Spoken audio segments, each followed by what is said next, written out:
Mabuhay pageant fans! Welcome back to my YouTube channel. Hey Adam G, kamusta na kayo? Well, if you're going to ask me, ako, puyat na puyat for the past few weeks following our candidates' journey in Mr. and Miss Supranational right now. Kita niyo naman yung eyebags ko. Diyos ko, Lord. Ang laki-laki na. Pero sa totoo lang guys, worth it ang eyebags kasi ang lakas-lakas ng laban natin for both editions this year. And so a lot of you are asking me about Pauline Amelincx's chances in Miss Supranational this year.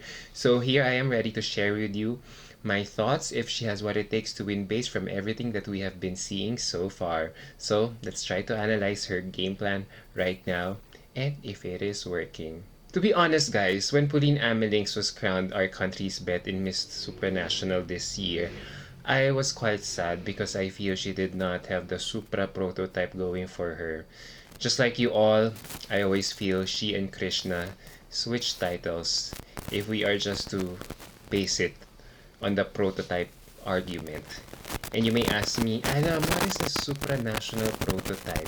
For me, the female supra prototype is someone who possesses a beautiful face and commanding stage presence with a very engaging personality aided with her superb catwalk skills.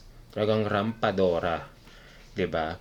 While Pauline has a very beautiful face, we are always not on the same page when it comes to her catwalk skills. Hence, we kept mentioning the names of CJ, Krishna, all the time. So on this aspect alone, we were so worried. However, if you all have been following Mr. and Miss Supranational over the past few years, you know for a fact that this pageant system has been evolving as a pageant. It has started including Q&As in its final telecast and encouraging candidates at the same time in championing their advocacies. Hence, the Ground Off Project was born. So over the years, we have seen girls who have won not based on the Supra prototype we are talking about or who has the most beautiful face among all of them in the batch, but with a more important ingredient as well, being well-spoken and having a great attitude. Last year, napansin nyo, it crowned Lalela Msone from South Africa, and we all know Lalela had killer styling and communication skills during her time. 'Di ba? Mas maraming rampadora pa sa kanya nun, pero yet she won. Her predecessor naman, Chani Krabe from Namibia, was equally beautiful and well-spoken too. Even though we had issues with her when it comes to her styling and even her catwalk compared to her Latina counterparts, it was her great attitude in the end and being well-spoken in Q&A that sealed the deal for her. Likewise, Antonia Porcil in 2019 was also very beautiful and charming in her Q&A as well. And then before her in 2018, we all know Katrina Di Maranan from the USA had it in the bag with her killer communication skills, stage presence, and personality. But in the end, she was beaten by Valeria Vasquez from Puerto Rico, who was going under the radar that time. So, nakita nyo, di ba? And as I mentioned, this recent winning trajectory of Miss Supranational, I am really emboldened by the fact that Pauline has really a huge shot in winning our second Miss Supranational crown just because of the similarities from the past winner situation. Pauline is so beautiful in her own right with her very angelic face. But let's face it, there are other countries who also send equally beautiful ladies. So if we analyze her chances on beauty alone, the competition is very even.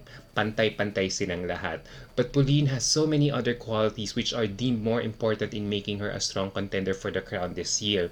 First of all, it's her authenticity and humility that is going to set her apart from the rest. Now, over the years in her national pageants, we've seen how Pauline has been very humble and relatable in how she has been presenting herself, 'di ba? Madaling pakisamahan, walang ere, and so the super organization will definitely get along with her easily for one whole year if ever she gets crowned as a winner. Of course, apart from that, there is her killer communication skills which have been supremely noticed. Luckily, in her Supra Chat performances throughout this edition, when she answers, it's very heartfelt and sincere, so you can easily connect with her. And I know we have a lot of issues about her when it comes to her styling from time to time. But I feel the Supra organization is not looking or paying attention to this aspect of the competition. They are really more into looking a girl's authenticity and attitude more than how we have been nitpicking about her outfits from day one. When Pauline nails her styling though, she really nails it and has been very evident for the past few days already.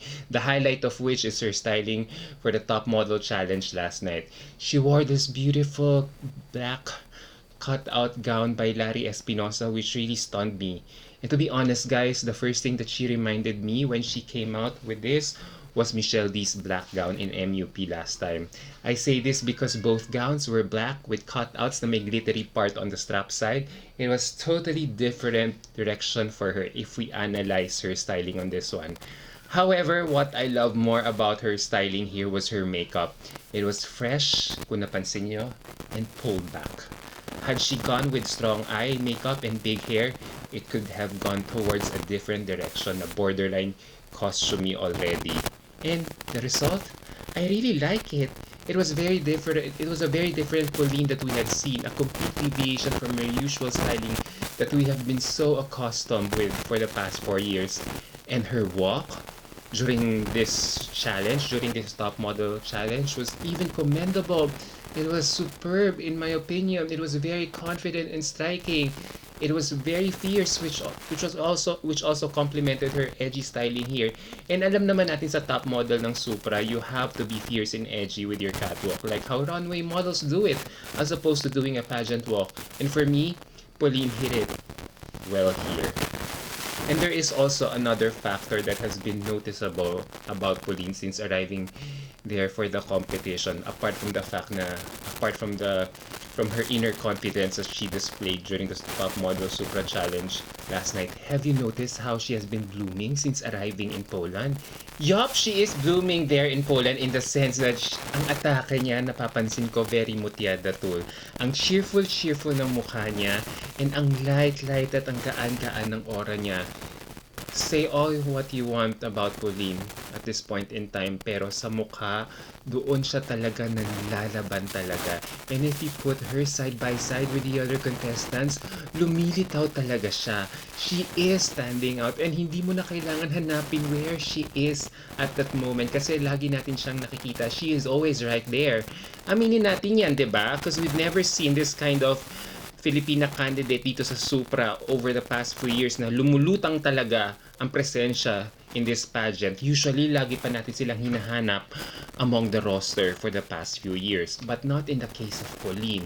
And when it comes to her styling again, I noticed maganda ang approach niya and na tipong napansin ko, it's a very quiet luxury in terms of styling lately. Ito especially for the past few days.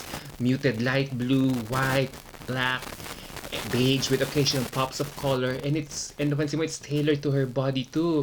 So napapansin mo her outfit scream quiet elegance talaga lately, and hindi siya yung talagang tipong pageant candidate na whose outfit scream attention. For her it's all about understated elegance, and she has been displaying that, diba? Neither attention grabbing nor loud, so it's really captivating in my opinion.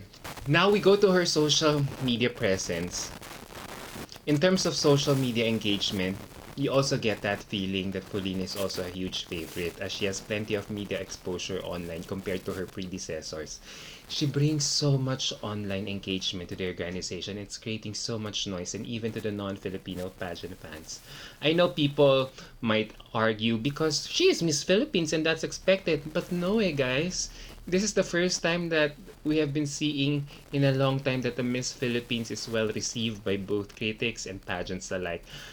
However, eto na. Not everything is perfect with Pauline at the moment. Sometimes it's her hit and miss styling which worries fans ahead of the preliminary competition. Because let's face it, weakness talaga ni Pauline ng evening gown performance. But if she goes past that, no doubt she will be able to deliver a great Q&A in the top 5. And I hope come Q&A, she won't feel pressured. Alam naman natin na magaling talaga siya magsalita pero yung mga sagot niya lately sa MUP finals, last time, hindi ganun kakasado, hindi ganun kamarkado. So I hope she conquers her inner demons and won't feel overwhelmed come crucial time. So, guys, I come out with this analysis based on how I have seen Pauline perform over the years.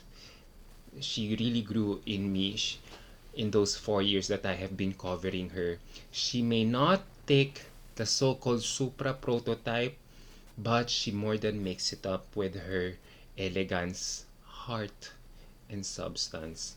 So do I see her winning the crown? Of course, she has a big chance of winning as she is very authentic. And that's the most accurate term I can describe of her at the moment.